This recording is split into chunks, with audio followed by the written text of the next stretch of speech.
Hello commerce graduates, welcome back to the channel. So in this video we are going to cover next topic of your subject business organization and management.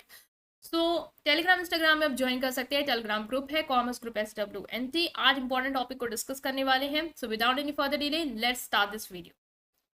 So now guys, in this video we are going to discuss topic elements of management. So one by one हम एक एक elements को discuss करेंगे और last में आपका quiz test होगा.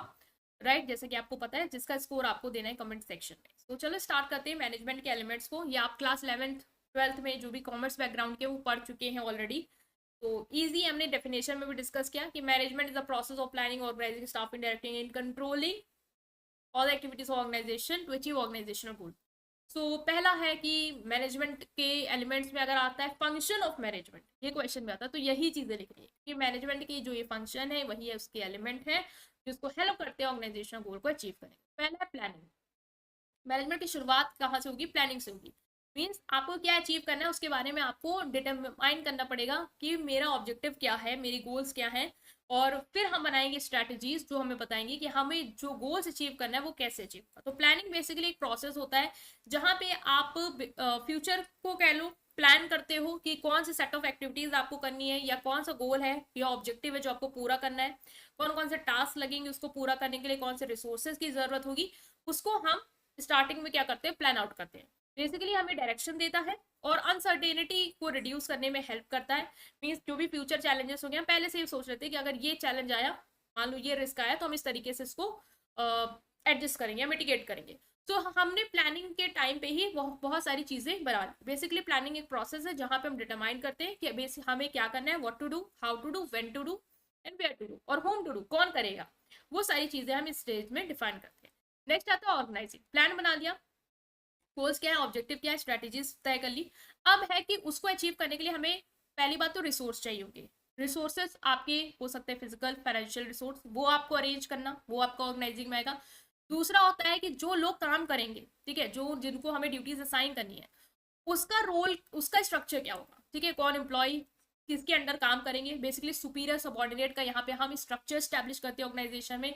फिर रिसोर्सेज एलोकेट करते हैं उनकी जॉब के अकॉर्डिंग और एक्टिविटीज अरेंज करते हैं कि ऑर्गेनाइजेशन में कौन सा डिपार्टमेंट क्या करेगा.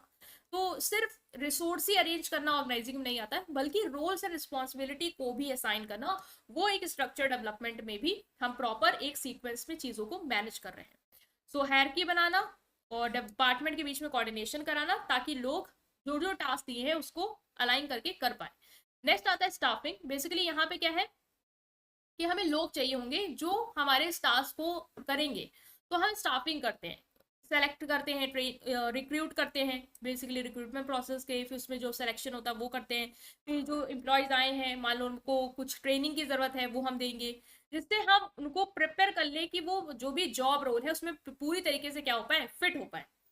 और इंश्योर करता है आपका स्टाफिंग की एम्प्लॉयज, स्किल एम्प्लॉयज हम हायर कर पाए अपनी ऑर्गेनाइजेशन में, जो हमारे जो भी प्लानिंग में गोल्स हैं, ऑब्जेक्टिव हैं, उनको पूरा करने में हेल्प करें. नेक्स्ट है लीडिंग. जो भी एम्प्लॉयज आप लेके आए हो या जो हैं उनको आप क्या करोगे, लीड करोगे, डायरेक्ट करोगे.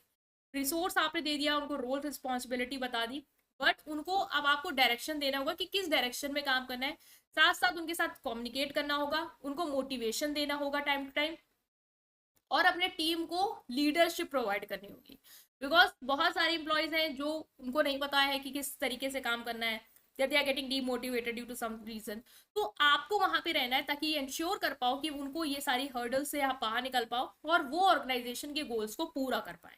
लास्ट है कंट्रोलिंग. जो भी आपने प्लानिंग की, जो भी सेट करे अपने गोल्स, अब वो गोल्स पूरे हुए या नहीं हुए उसको मॉनिटर और इवेलुएट करने का टाइम आ गया है. जो भी मान लो आपने प्लान में किया था कि हम एक दिन में 1000 बॉक्स बनाएंगे, अब आप देखोगे कि 1000 बॉक्स बन रहे नहीं बन रहे. अगर 800 बन रहा है तो हम इवेलुएट करेंगे कि 800 क्यों बन रहे हैं, क्या रीजन है इस परफॉर्मेंस स्टैंडर्ड को ना पूरा कर पाने का.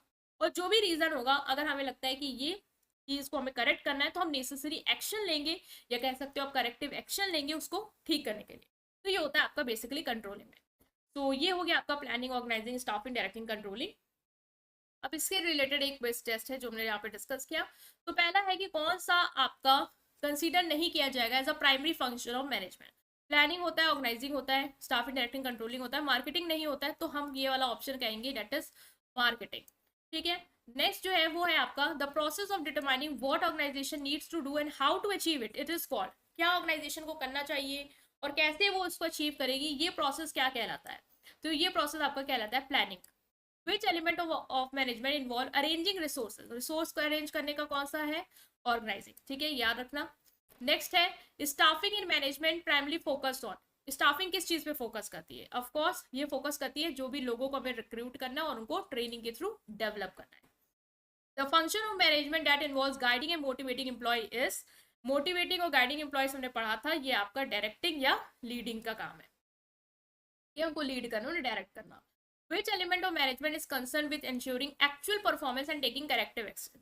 तो ये आता है आपका कंट्रोलिंग में, कि हम देखते हैं कि एक्चुअल परफॉर्मेंस क्या हुई है, मेजर करते हैं, और अगर कमी है तो क्या एक्शन लेने उसको ठीक करने के लिए वो सोचते हैं।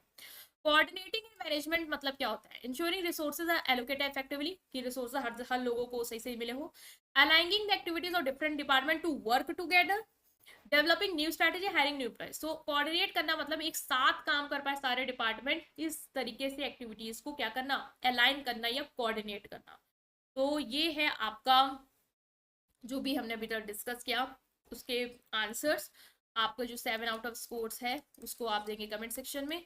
राइट गाइस, सो वीडियो को लाइक कर देंगे, चैनल को सब्सक्राइब करेंगे, फ्रेंड के साथ इस पूरी प्लेलिस्ट को जरूर शेयर करेंगे। Thank you.